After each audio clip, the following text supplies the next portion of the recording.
I have a question. Now, my theory is just rooted in my own reality. I'm not going along with some of the what I deem to be wild narratives in the media. But this Caitlin Clark thing, I mean, first of all, enough's enough. I'm sorry. Enough. I mean, they're covering this thing like it's the NFL. Stop. I mean, Rico's right. We had 2 straight hours on ESPN while we're on the air. So Caitlin Clark, obviously, superstar, most famous WNBA player before she ever played a game, and she's getting bodied left and right. I mean, bad boys, piston screens. I thought there was a little play acting on the foul the other night where she got dumped on the ground. Here's my whole point.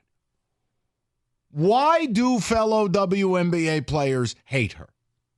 Now, my theory is very simple. She's a rookie who's viewed as privileged as in a $25 million shoe deal and all the hype, all the sizzle. Meanwhile, WNBA veterans have toiled. They're playing in the WNBA, and then in the offseason, they go play in El Salvador and Russia and Uzbekistan and whatever. Pakistan or whatever you said. So here's the deal. She's a rookie. Right. And, it ain't going down like that. Welcome to the league, Rook. I just view it as, wait for it, sports, not a political football or some narrative. And I'm not going to go down the list of all the things I've read and listened to, and I'm going, what world am I in? My thing would be, first of all, where are Caitlin's teammates to stand up and go, that's my Steph Curry, and you're not doing that, and drop a bow on somebody. Or better yet, Caitlin could stand up for herself. Because when she got dumped on the ground the other night, she sat there whining. Get up and get in the girl's face and be done with it. Well, I use common sense. So I guess I'm out in space. But, man, there are some other narratives. And look, earlier today, Pat McAfee went off the rails. And I'm not repeating what he said. But the first word is white, and the second word rhymes with Stoney's former roommate, Mitch Albom. Yeah. You figure out what that word is. Yeah. Basically says she's with the WB network. So yeah. Right. So it's like, what is the reason? Why? Because this narrative that somehow the WNBA players should lay down to Caitlin Clark because, she got us better plane rides. This is sports. Their job is to bust your ass. Yeah. What planet am I on? Mike, I think this is a...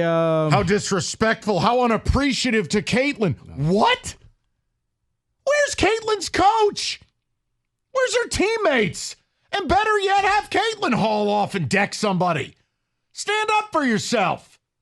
Everybody knows you got $25 million in the bank, and they got 25 cents. Right. But she can't, Mike, because if she goes off and hits somebody, now she's going to really look like the villain. Oh, you not only came into the league, you're not making all of this money, and now you're trying to intimidate and bully us. Villain? She's been voted to the Hall of Fame before ever playing a game. And that's, to me, what her fellow WNBA vets are looking at and going, yeah, nah. This ain't Iowa. You can take the heart shape emoji and keep it. We're going to drill your team by 30. No, it's one of those things that occasionally you'll get somebody like when LeBron came into the league and he had all the hype. I remember when Nike made the commercial of him choking in his very first play in the NBA, and they were like, come on, I knew the pressure was going to get to him because we heard about he's the king, he's going to be great, he's going to be this.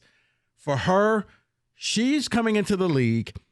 And I think it's a short-term, long-term thing. Short-term, yeah, the other players in the league are like, look, we built this. We've been around. As you said, we got to get second jobs. We got to play other places just to make ends meet. And you walk in here with a silver spoon in your mouth. So it's almost like it's WNBA hazing is the best way I could put it.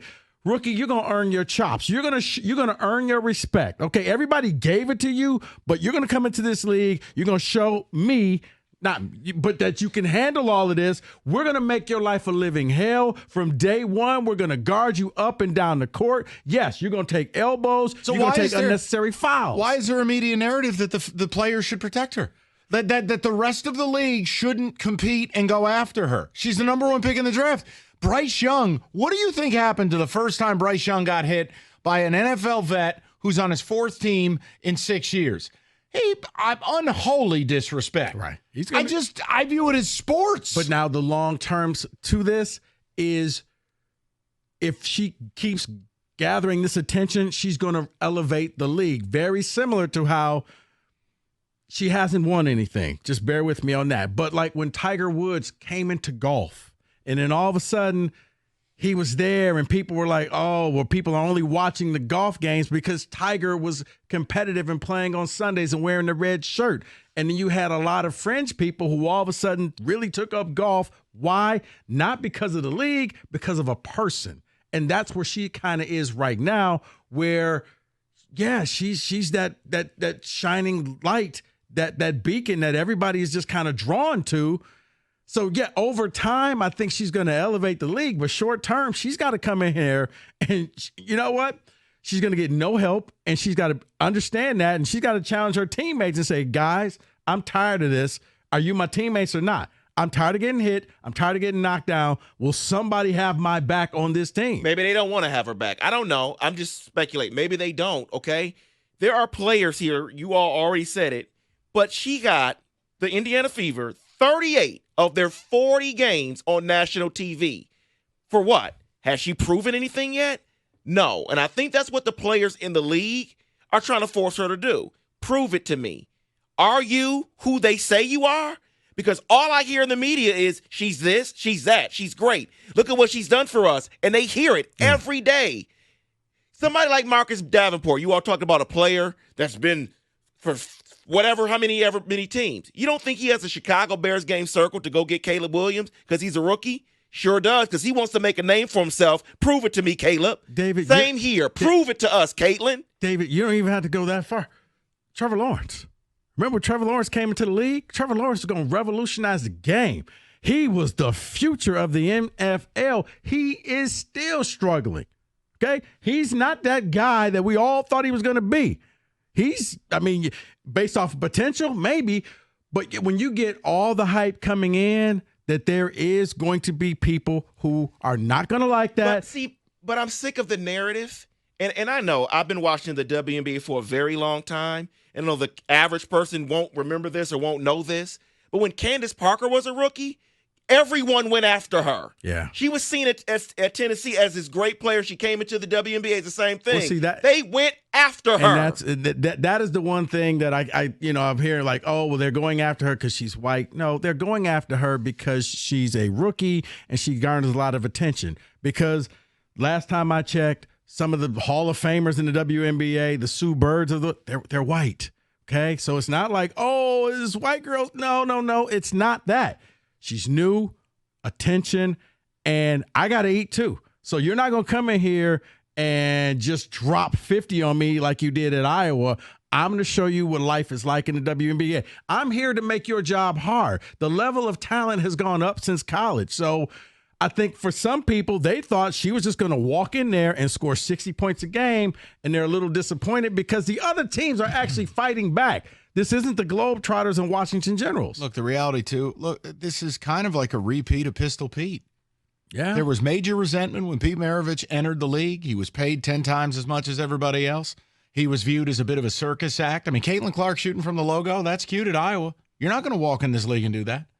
And look, here's the other thing. The thing that's killing me, if I have to hear about how much more popular this league is, here's the problem I have. It's not rooted in fact. Do you realize that no broadcast so far this season has cracked the top 10 broadcast WNBA games? Go look. I'll forward you an article all about it. Okay. 6 different networks have broadcast these games, all of which feature Caitlin Clark. And while I'm not denying there's an uptick in the numbers, none of those are top 10 all-time WNBA broadcasts.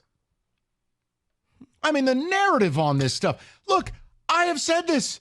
I watched exactly one half of Caitlin Clark at Iowa. I am not interested in watching this product. The NBA is a game above the rim, one I am accustomed to watching. This, to me, is a bad television product. It is not compelling.